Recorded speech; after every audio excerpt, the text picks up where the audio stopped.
For practitioners who are still focused on 1990s style of microneedling, there is this mistake of believing that the deeper and more aggressive you go, then the better your results are going to be.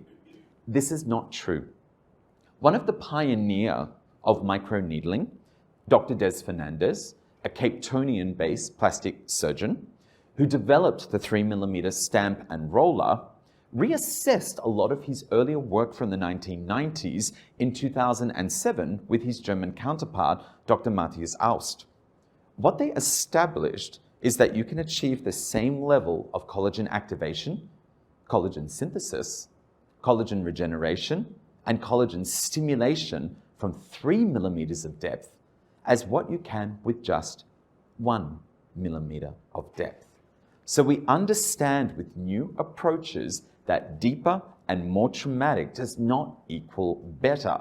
It equals a patient who's in pain and a patient with extensive downtime, and it doesn't follow the true philosophy of microneedling.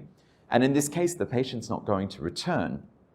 Likewise, also, we understand through the work of Dr. Joseph Greco, based in Florida in the USA, that new collagen begins to form around about 0.6 to 0.7 of a millimeter from the top down.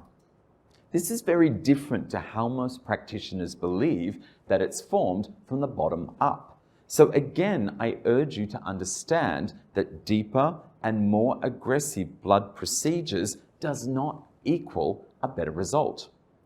I guess one of the other challenges of a 1990s approach to microneedling is that it only sees value for what we refer to as collagen induction therapy, or CIT.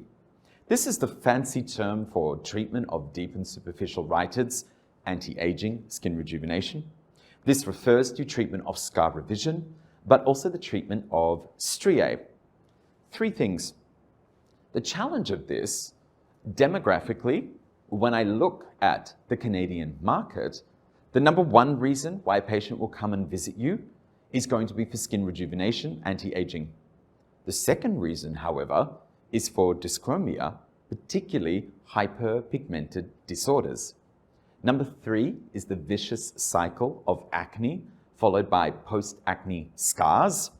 Number four are other types of scars and striae on the body. And number five, depending on your demographic, is a competition between vascular conditions, including telangiectasia, rosacea, or alternatively, hair restoration or alopecia procedures. So how do we see value for all of these indications that you will see every single day if microneedling is only just for collagen induction therapy? Not at all. As we develop, we will see and understand how we can treat above and beyond some 70 indications in the aesthetic market, but then moving into corrective dermatology and moving into other areas of medicine where we see success with DP4. We understand also that a fibroblast is more than just about collagen. Your fibroblast produces four things. We have collagen, elastin, GAG production or glycosaminoglycans, which refers to chains of polymucosaccharides, hyaluronic acid, but also your fibroblast produces glycoproteins. And this is what maintains moisture within the mucosa.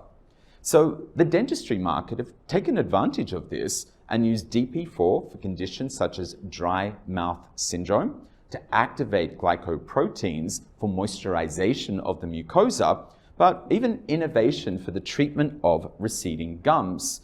So what we now see is a unique approach that is above and beyond just standard microneedling that now delivers the ultimate of versatility, comfort, speed, and innovation with your DP4, with suitability for 100% of Fitzpatrick skin types and ethnicities and ages coming into the clinic, suitability for treatment all throughout the year, and suitability for every want, need, desire, wish, and hope of the modern patient to meet, but to also exceed their expectations. Every day, I receive around about 400 forms of communication, from email to WhatsApp to Instagram Messenger to Facebook Messenger, carrier pigeons, fax machines, rocks with a message thrown on them. I hope that was a message. And with this, I received the most common questions of microneedling. Number one is always, which depth, which depth, which depth, which depth, which depth. We understand that skin density changes from region to region to region, but your patient's response is also going to change from region to region, treatment to treatment, program to program. Not all patients are the same, so we can't create a one-size-fits-all approach. So we understand that depth with your DP4 is not mathematical. Depth is, in fact, visual. The second most common question that I'm asked is, well, which indications can you treat? I understand success for scar revision, but can it do anything else? So let me again open up the opportunity to explore acne, milia, hyperpigmentation, hypopigmentation, rosacea, developing into new areas of innovation, but new value with your DP4 and DP dermaceuticals. The third, and perhaps more controversial question, asks, which treatment frequencies should I be performing? Is it every 2 weeks? Is it every 3, every 4, every 5, every 6, every 7, every 8? Is it every 12? Do I just microneedle every single day with my DP4? So we understand how to create treatment parameters and a treatment program. The answers to all of these questions don't come from some big clinical. The answers to these questions don't really come through me. I'm the facilitator. The answer for all of these questions, the skin tells you everything that you need to know. So I want to map this up to create simplicity, but to also create an understanding of potential, what you are working with, why you are working, but to also establish what your indication is, what the pathophysiology is, which cells aren't doing what they need to do, where are they located, and how this is going to influence your visual end point or your depth physically of the procedure. So, to begin, no surprises here. There are 3 layers of skin, but I'm also going to add in the epidermal junction, probably the least most discussed part of skin anatomy. I failed art class. My drawings are more Picasso than Renoir. They are certainly not to scale, but they will assist me in proving the points for you. So, epidermis. I'm going to draw in the epidermal junction and highlight this just a little bit.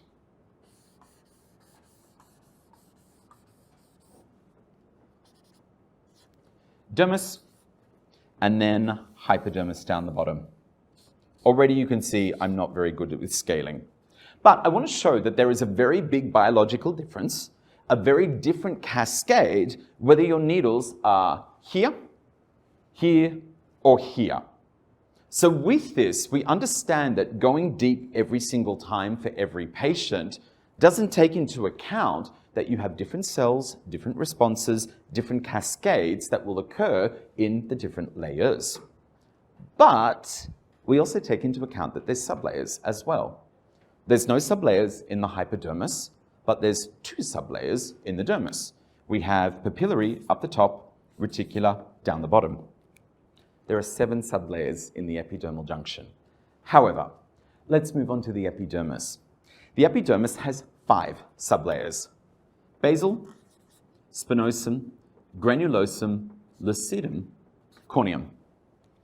With this, not only is there a very big difference whether your DP4 is working here, here, or here, but it also makes a biological difference and attracts a different chemical cascade, whether you are working in basal and spinosum, whether you are working in granulosum, or whether you're working in papillary dermis. So we understand that you need to deliver pinpoint precision for every patient, for every indication, every single time. So Why not target down to the hypodermis for every patient, every procedure, every time? Well, let's have a look at key cell composition.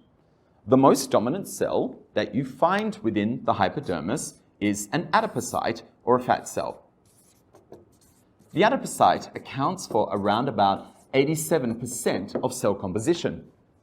Last time I checked, fat cells don't make collagen. So if you want collagen induction therapy, this is not your cell that you should be directly treating or targeting.